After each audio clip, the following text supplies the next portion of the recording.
കൊച്ച് ഭയങ്കര കരച്ചിലായിരുന്നു. കൊച്ചിന്റെ വാ മൂടി ഇരുന്ന് വാ പൊത്തിയിരുന്നു. ഈ ഇവിടെ അമ്പലവും കടയും അങ്ങ് കഴിയുന്നത് വരെ പിന്നെ അങ്ങോട്ട് എങ്ങനെ പോയി അറിഞ്ഞൂടാ. വീട്ടുമുറ്റത്ത് കളിച്ചുകൊണ്ട് നിൽക്കുകയായിരുന്ന കുട്ടിയെ ബൈക്കിൽ വന്ന ആൾ തട്ടിക്കൊണ്ടുപോയി. കല്ലമ്പലം നാവായിക്കുളം പറകുന്ന് അനീഷ് ഭവനിൽ അനീഷിന്റെ മകൻ 6 വയസ്സുള്ള ശ്രീദേവിനെയാണ് വീട്ടുമുറ്റത്ത് കളിച്ചുകൊണ്ട് നിൽക്കുമ്പോൾ ഹെൽമറ്റ് ധരിച്ച് ബൈക്കിലെത്തിയ ആൾ തട്ടിക്കൊണ്ടുപോയത്. കല്ലമ്പലം പോലീസ് കേസെടുത്ത് അന്വേഷണം ആരംഭിച്ചിട്ടുണ്ട്. വിശദ വിവരങ്ങൾ പിന്നാലെ. രാവിലെ എന്താണ് കണ്ടത്? ഞാൻ അമ്പലത്തിൽ നിൽക്കുമ്പോ, അമ്പലത്തിൽ നിന്ന് വെളിയിലോട്ട് ഇങ്ങനെ നോക്കിക്കൊണ്ട് അവിടെ നിൽക്കുമ്പോ ആളിനെ എനിക്ക് വ്യക്തമല്ല. ആളില് ഹെൽമെറ്റ് വെച്ചിരുന്നോണ്ട് മുഖമൊന്നും എനിക്ക് കാണത്തില്ലായിരുന്നു. കണ്ണ് മാത്രം വെളിയിൽ കാണാം. അങ്ങനെ ഒരാളവിടെ വന്ന് നിന്നിട്ട് ഫോൺ ചെയ്തിട്ട് പറയും ഇവിടെ ഒന്നും ആരുമില്ലെന്ന്. ഒത്തിരി നിമിഷം കഴിയുന്നതിനാകുമ്പോൾ ഫോൺ കെട്ടിയത് ഇച്ചിങ്ങി മേലോട്ട് കയറി മേലോട്ട് കയറിയും വെച്ച് ഇതേപോലെ അവിടെ വന്ന് തിരിഞ്ഞ് കൊച്ചിനെ എടുത്തത് ഞാൻ കണ്ടില്ല. കൊച്ചിനെ താഴെ കൊണ്ടുവന്ന് കൊച്ചിനെ കണ്ടപ്പോ എനിക്കറിയാമനാ. കൊച്ചിനെ എനിക്കറിയാം.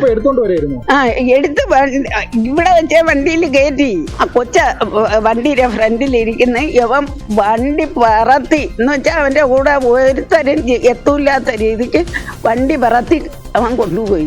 അങ്ങനെ അതും കണ്ടും കൊണ്ട് ഞാൻ ഓടി ഇവിടെ വന്ന് അപ്പോഴത്തേക്ക് ഇവരൊക്കെ വെളിയിലൊക്കെ ഉണ്ട്. കണ്ടില്ലെന്നേ ഉള്ളു ഈ കൊച്ചിനെ കൊണ്ടുപോകണം. അല്ല കൊച്ച് മാത്രമല്ല ഇത് അവിടെ ഇരുന്ന്. അമ്മ ആരോടും ചേരൂല. അമ്മ ഒറ്റയ്ക്കാണ് ഇരുന്ന് കളിക്കുകയും എടുക്കുകയൊക്കെ ചെയ്യുന്നത്. അമ്മ ആരോടും ചേരൂല. അങ്ങനെ ഞാൻ ഇവിടെ വന്ന് പറയുമ്പോഴാണ് കൊച്ചെന്തിയ ഞാൻ ചോദിച്ചു ഇവിടത്തെ കൊച്ചിവിടെ ഉണ്ടാ എന്നാണ് ഞാൻ വന്ന് തിരക്കുന്നത്.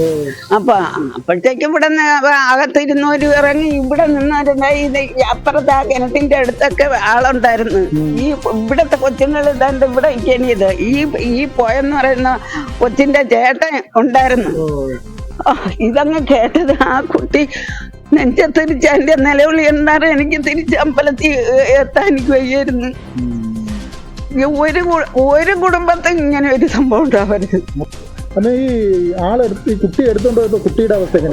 കൊച്ച് ഭയങ്കര കരച്ചിലായിരുന്നു. കൊച്ചിന്റെ വാ മൂടി ഇരുന്ന് വാ പൊത്തിയിരുന്നു.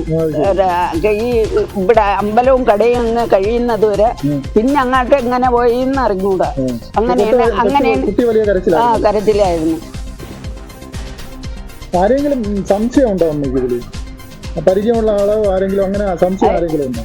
ഇല്ല, അങ്ങനെ എനിക്ക് ആരെയും സംശയമില്ല. പരിചയമില്ല. ഇവിടെ നിന്നുള്ളവരല്ല.